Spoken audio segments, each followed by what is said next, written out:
How are we to understand the cross of Christ? Some people think that Jesus' crucifixion was a payment to God, that God was so angry with humanity's sin that God required a blood sacrifice in order to be appeased. That doesn't make sense when we talk about God as love. And the Bible tells us that God is love. And what we experience in Jesus is not wrath, but inclusion, gentleness, compassion. Certainly he was excited and fired up when he cleansed the temple.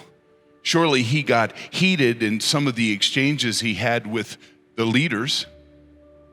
But what we see in Christ is love. So what is the cross about? You see, the cross event is not a sacrifice to God. In fact, if it is a sacrifice to anyone, it's God's sacrifice to humanity. You see, God sent Jesus into this world. He sent the Christ into this world to reveal to human beings what it looks like to live in a covenantal relationship, a relationship with God, a relationship with one another, a relationship with creation. Jesus came to show us how to be human, but we rejected Jesus and his message. We, instead of choosing the path of love and peace and hope, we said we would prefer living violence, division, domination, fear, and death. We want to be in charge of our own lives. We want to control life, but we can't. And so we put Jesus on the cross. We mocked him. We ridiculed him. We weren't paying God back. We were trying to get back at God. Jesus didn't die instead of us. He died because of us. And so we have to ask ourselves the question, what's dying in us so Jesus doesn't have to? What's dying in us so that we can live as the people we were created to be? And there are lots of things that need to die in us, but tonight, in this service, we're going to focus on 5 things that need to die.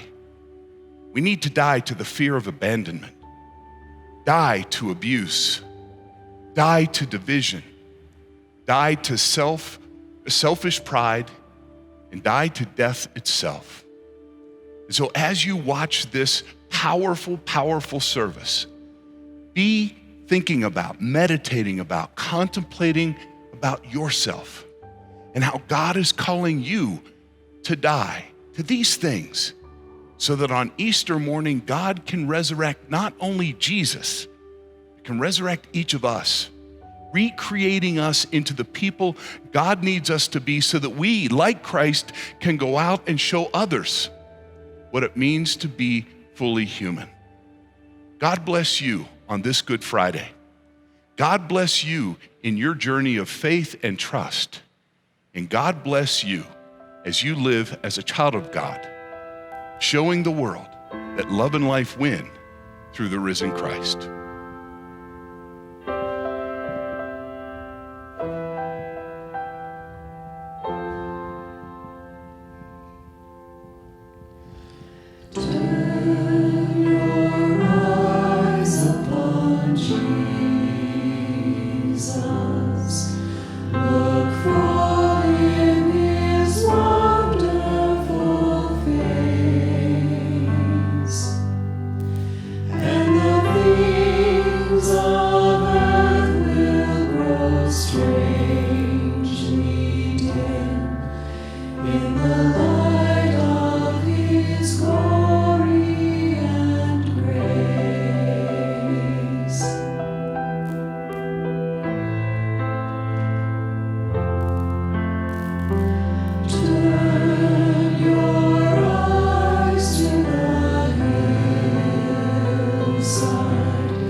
Justice and mercy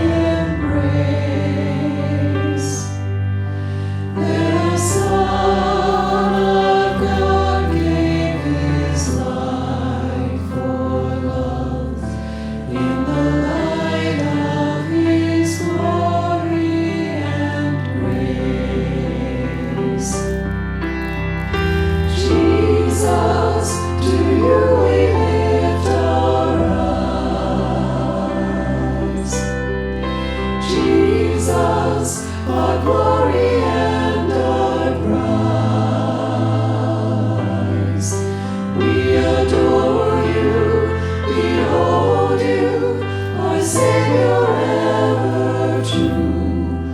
Oh Jesus, we turn our eyes to you.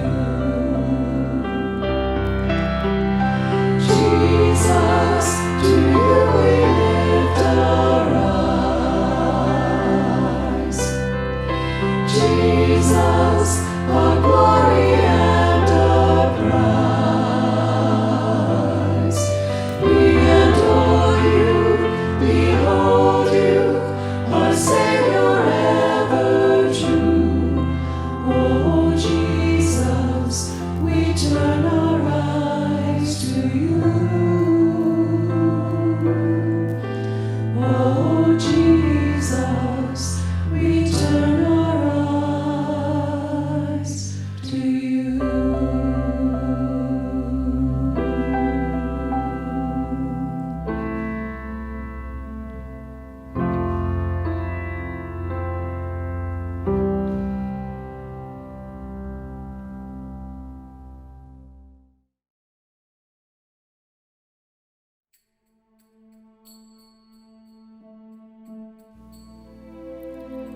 Good Friday, the threshold to death.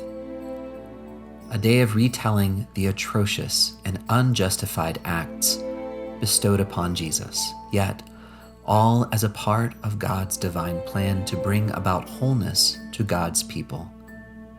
It is a day that is often approached with repentance, somberness, and for many, a tinge of guilt.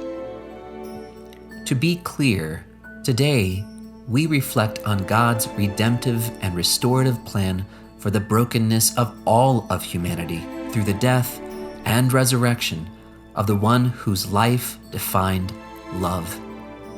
We observe the events that took place this day not simply as an inhumane punishment of an innocent man, but rather as an opportunity to worship a man who loved humanity so deeply he willingly accepted his own death to free us from all that binds us and keeps us from fully living into God's purpose for our lives. Today, we invite you to open yourself to God's restorative spirit.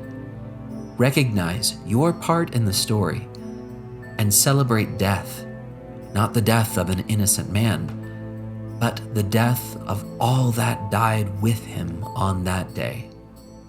Today is indeed the threshold to death, but perhaps not in the way you were expecting. Do you feel the world is broken? We do. Do you feel the shadows deepen? We do. But do you know that all the dark won't stop the light from getting through? We do. Do you wish that you could see it all made new? We do.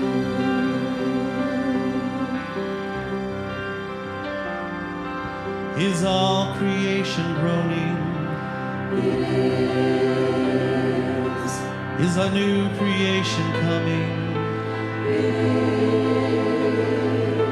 Is the glory of the Lord to be the light within our midst? It is. Is it good that we remind ourselves of this? It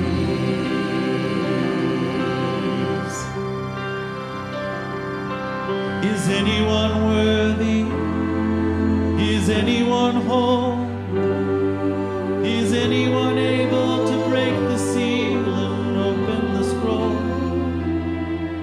The Lion of Judah, who conquered the grave, he is David's root and the Lamb who died to ransom the slave. Is he worthy? Is he worthy of all blessing and honor and glory? Is he worthy of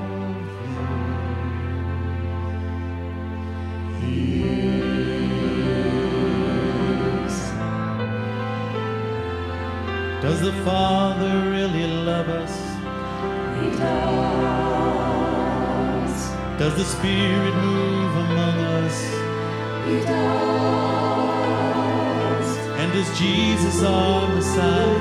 Oh, forever those who love us. He does. Does our God intend to dwell again in us? He does.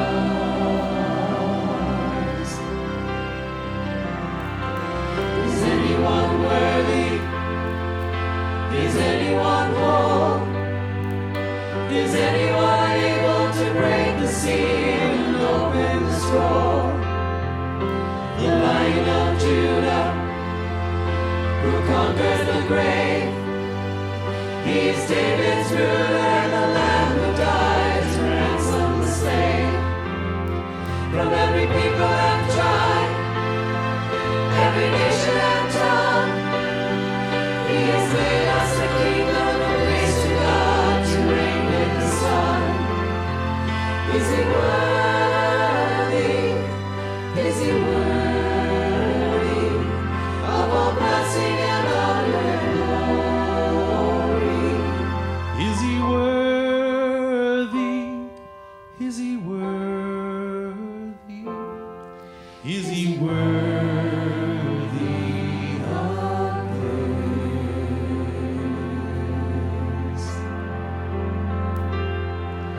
He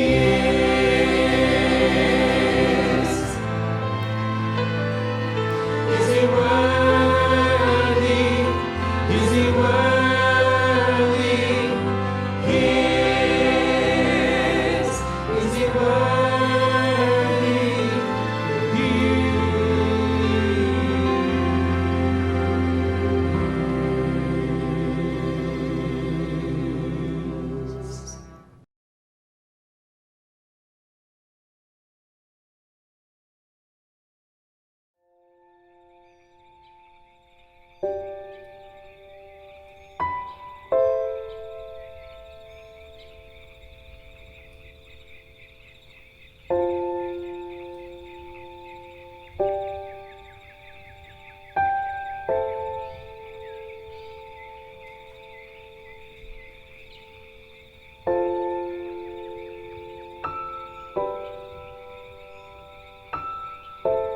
You know what it's like when you're afraid? You can't put your finger on it.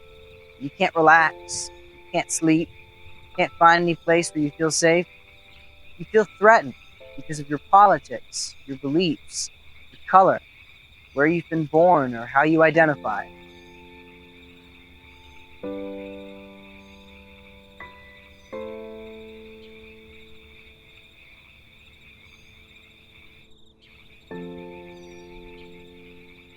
It's hard to face the future when everything ahead seems dark and filled with pain and hate. There's no other feeling quite like fear for making you feel isolated and utterly alone. And as you look around, there's fear on everyone's face. Fear of the future, of having no hope, of nothing getting better, being alone. And everyone's looking for a way out, looking for a hope, a future, a promise, looking for someone who could go there with them.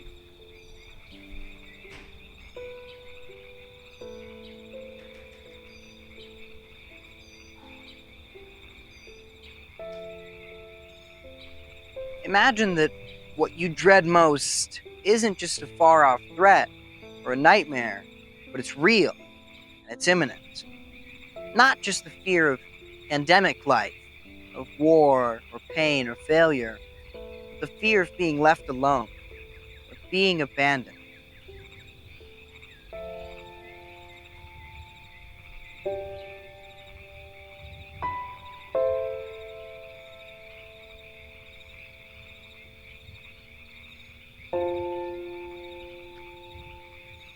And for so many people, that fear is something they live with every day of their lives, something they wake with, sleep with, breathe in, feed on, something they can't shake off because it's real and it's happening to them.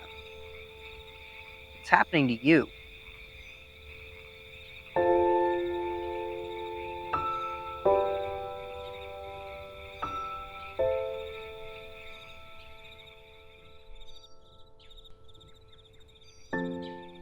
You know what it's like to feel betrayed, to be let down, to be rejected. You know the pain of being left alone, standing in the clearing with the people you thought you could trust the most, watching as you're betrayed by the ones you love.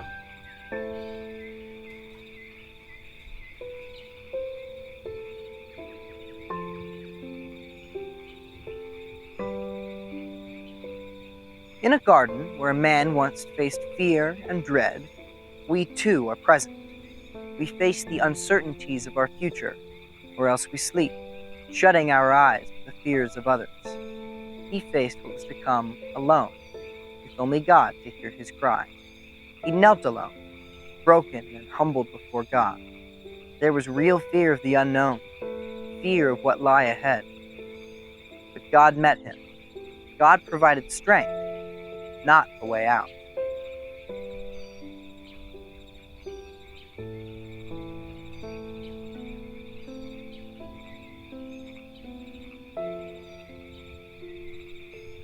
Sometimes the hardest paths to walk start with the ordinary and the mundane. He knows that we are weak. He knows that we will fail. Surrounded by the faithless, he was deserted. In his time of fear and surrender, he was abandoned, left alone to endure what was yet to come.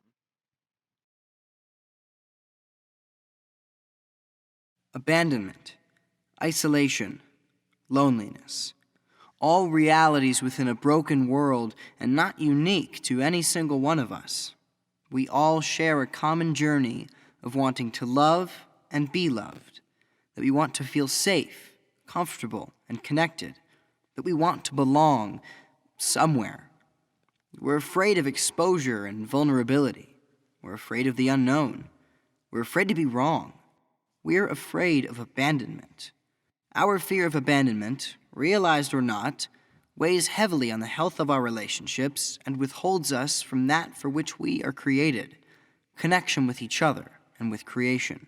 Jesus experienced abandonment on his journey to the cross, yet it did not prevent him from following through with the necessary steps that would put the fear of abandonment to death. In a broken world, the threat of abandonment will remain. However, because of Jesus' actions this night, we no longer need to fear abandonment, isolation, and loneliness, for through Jesus, we have been found, and through God's amazing grace, we will never be left alone. May you see God's light above heaven when the road you walk is dark. May you always see in your hour of sorrow the gentle singing of the lark. When times are hard, may hardness never turn your heart to stone. May you always remember when the shadows fall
when the shadows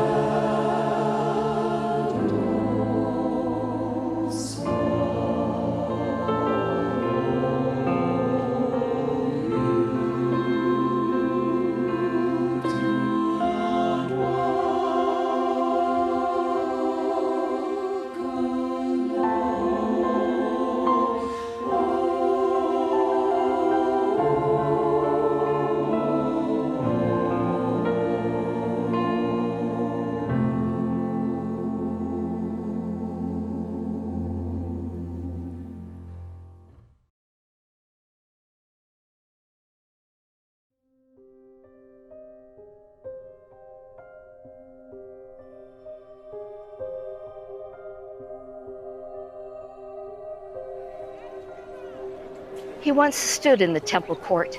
He could hear the cries of the lambs being slaughtered, could smell the blood and hear the flapping of the wings of the pigeons. Money rattles and sacrifices change hands. People taking advantage of the disadvantaged, elevating themselves in positions over others, abusing those beneath them. He had to respond and rise up for those who could not. Tables slammed to the ground, coins flung into chaos. The abusers dispersed. He flinched as he rubbed at a splinter in his finger, a sign of his work.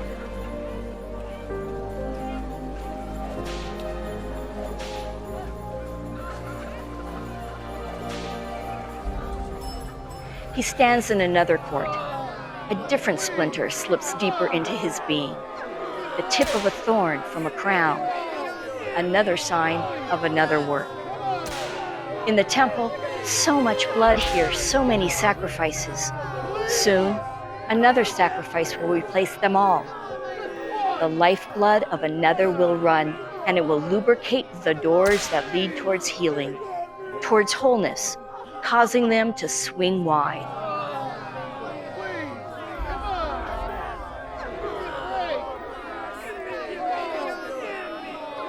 He shivers as a whip cracks in the street outside.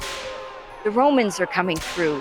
Make way for the powerful ones, or at least those who thrive on exploiting their power over others.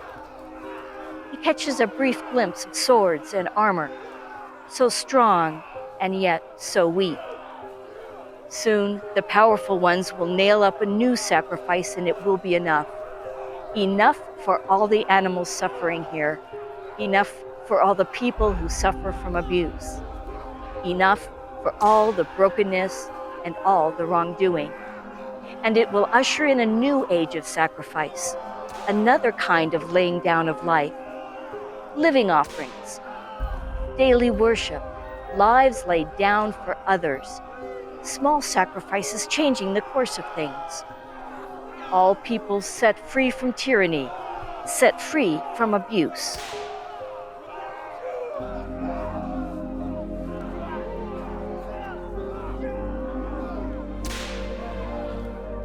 To the abused, to the abuser, great is the darkness that covers the earth. Oppression, injustice, pain, causing us to slip in hopeless despair. So many are victimized by the abuse of power.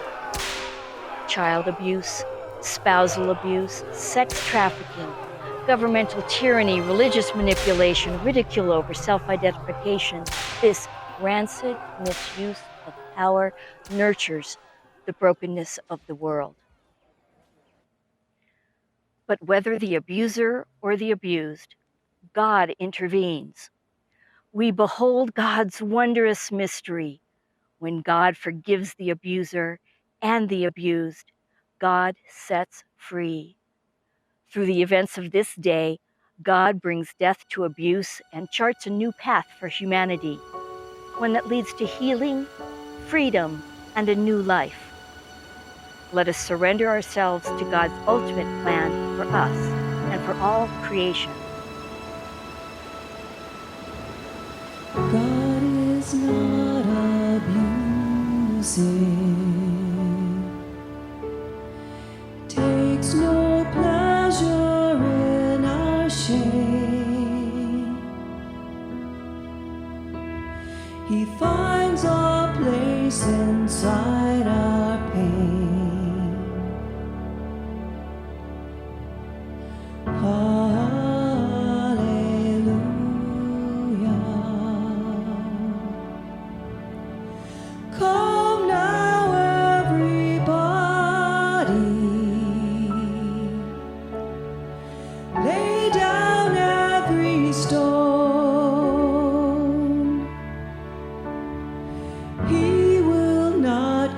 condemn you.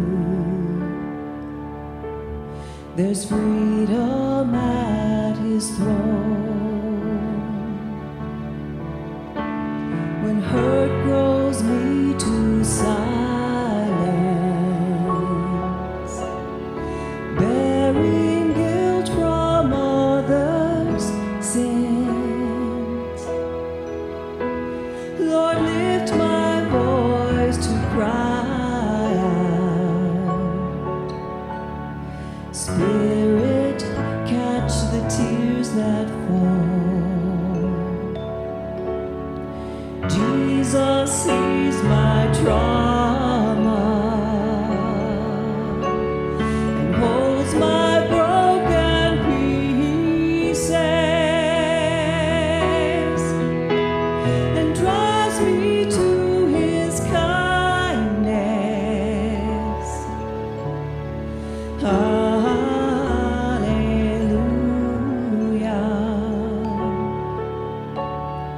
Come now, everybody, lay down every stone. He will not condemn you. There's freedom at his throne. So come, do not be afraid.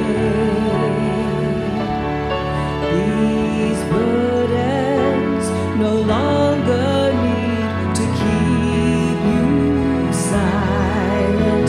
Oh, come, do not be afraid.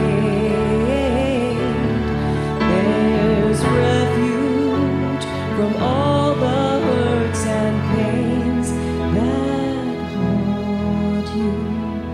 God is not abusive, takes no pleasure in our shame. He finds a place inside our pain.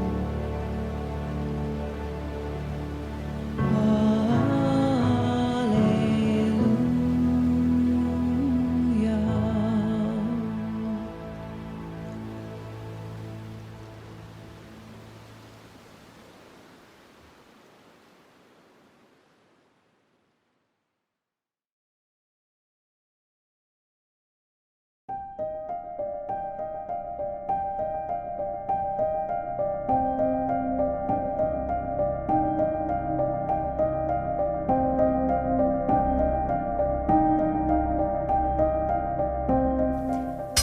Nails, nails pounding into flesh, thorns piercing skin. Ah, blood dripping and pooling below. Yet another violent night for a violent nation. After these destructive blows of power, it would only be a matter of time before death would come. This is the result of a world stubbornly entrenched in division, a separation that leads nations, communities, neighbors, and families to believe that one is greater than another, that one holds power over another, that one is more deserving than another. Division leads to the destruction of God's creation, tearing each other down, causing injustice, pain, brokenness, and even death. Division fractures a world which God created to be whole. Division breeds fear through God's vision is for peace. Division seeks to overpower love, but God is love. God's response to a world divided is found in a humble servant whose blood was poured out on a Roman torture device, poured out for all of humanity. This is where we see God.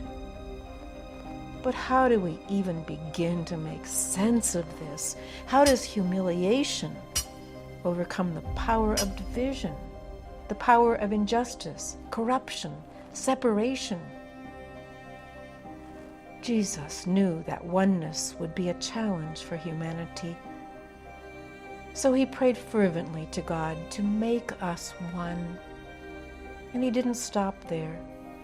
He went to the cross, the place of suffering and humiliation, where his humanity seemed to be stripped from him. Division is conquered in the silence of Jesus. He didn't allow himself to be caught in the game that vengeance plays, and in so doing, he opened the door to peace and oneness, forgiveness and love breakthrough.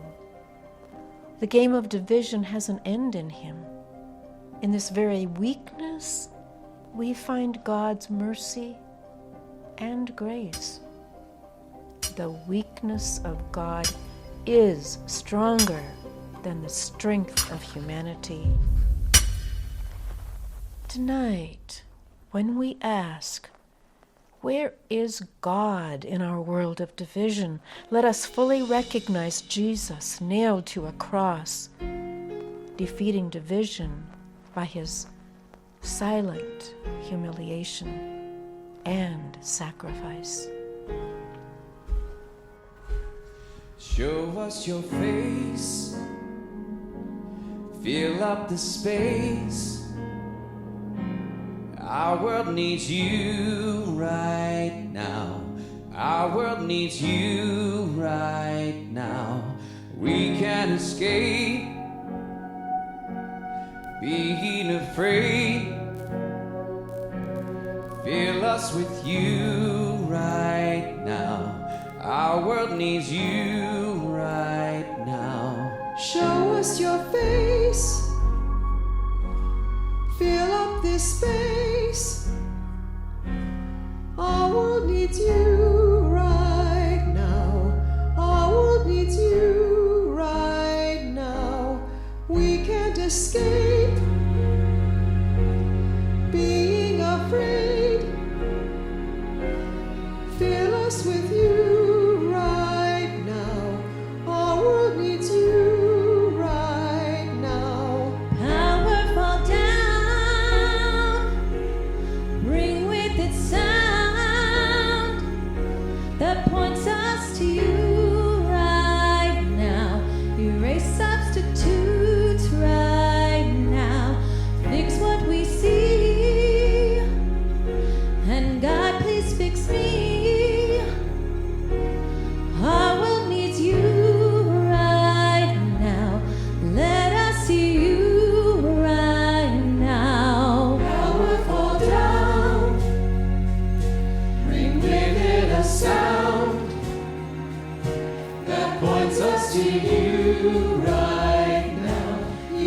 Substitutes right now.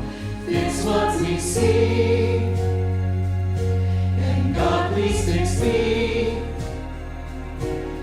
Our world needs you right now.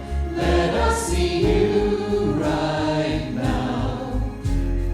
Every heart in the world, God needs you to rescue. Storms have come and torn our hearts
fill this space.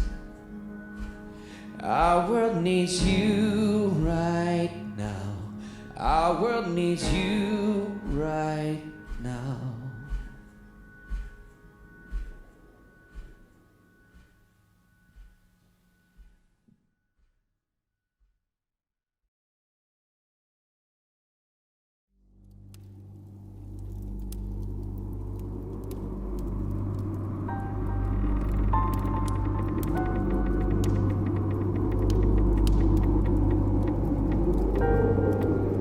In our brokenness, we believe we are the center of our universe, which separates us from the creator of the universe. We no longer desire what God desires. Instead, we look to meet our own selfish desires. This path leads to the creation of our own little world, a world where we reign supreme and all others must bow down. An unhealthy ego emerges, which leads us to see others as objects to be used to meet our selfish needs. An unhealthy ego emerges. We begin to see others as objects to be used to meet our needs. This results in broken relationships within our families, workplaces, communities, and beyond. Our selfish pride is in direct conflict with God's vision for creation to live and love as one. On this night, Jesus is broken so that we may be made whole. In his selflessness, he has put our selfish pride to death. In this moment of suffering, Jesus fully understands the brokenness of humanity, so he pleads, "Father, forgive them. They know not what they are doing." In the company of common thieves, he bleeds his last. Love is patient and kind. It is not jealous or conceited or proud. Love is difficult, often calling to us when we are busy. Love is in the small things. It can feel insignificant, too small to count. Love rarely makes headlines, yet it can change someone's world. Love goes against the flow, cuts against the grain, points to the narrow road.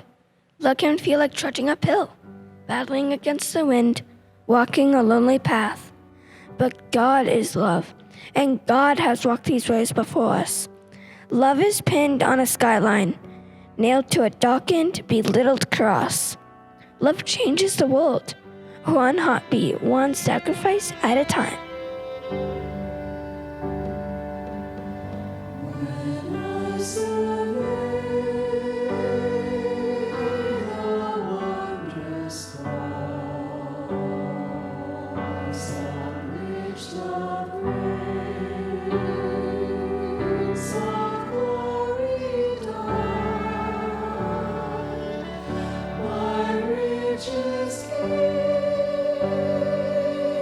I count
Ashlam.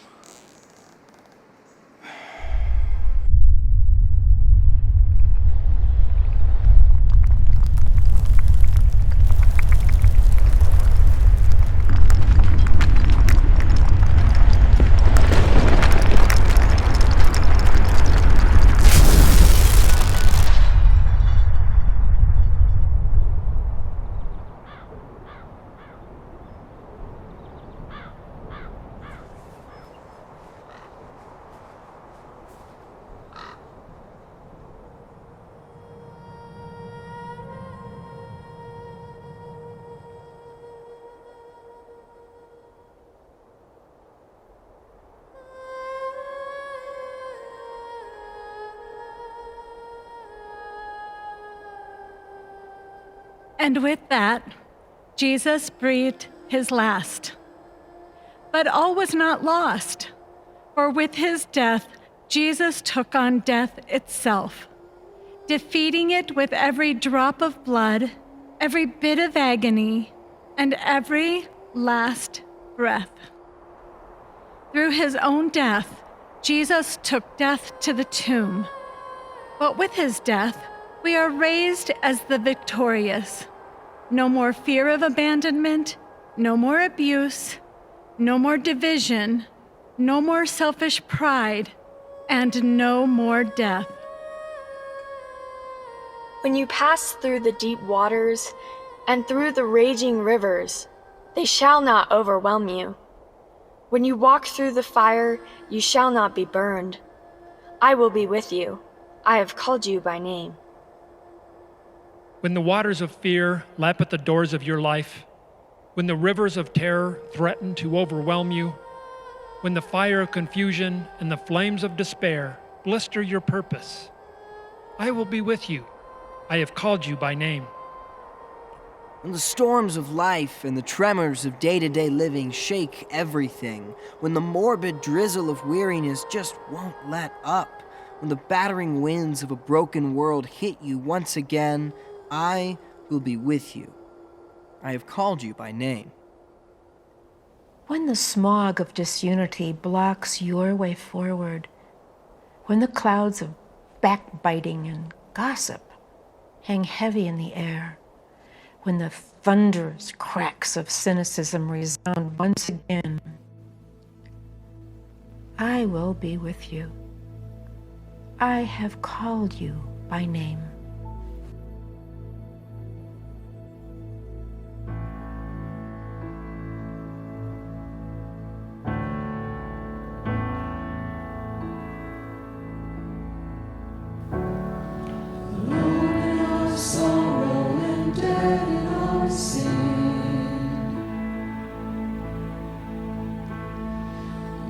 Without hope and no place to begin.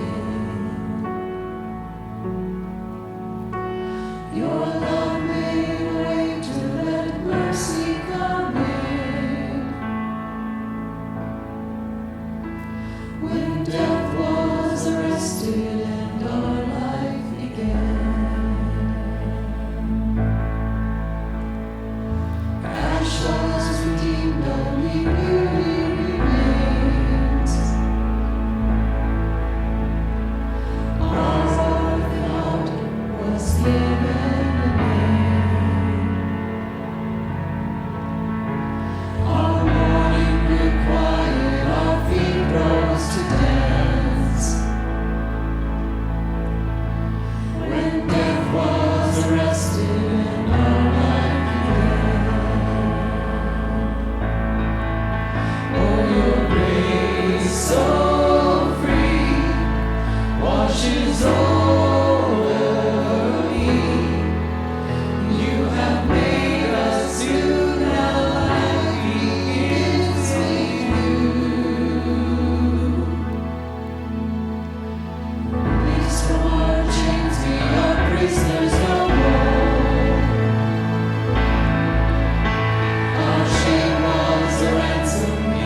He woke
The transformation of the world's deep brokenness does not begin with us and our action or inaction, but rather with intentionally stepping back and recognizing God's bigger story. God's bigger story begins with focusing on what God has already accomplished.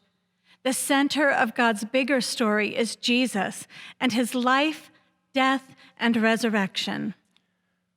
We must connect the reality of the brokenness around us to God's bigger story, a vision of a journey of transformation from old to new.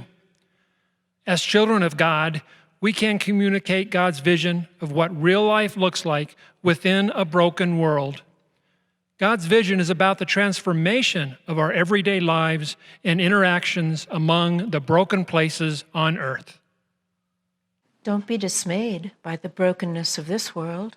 All things break, and all things can be mended. Not with time, as they say, but with intention. So go. Love intentionally, extravagantly, unconditionally. The broken world waits in darkness for the light that is you.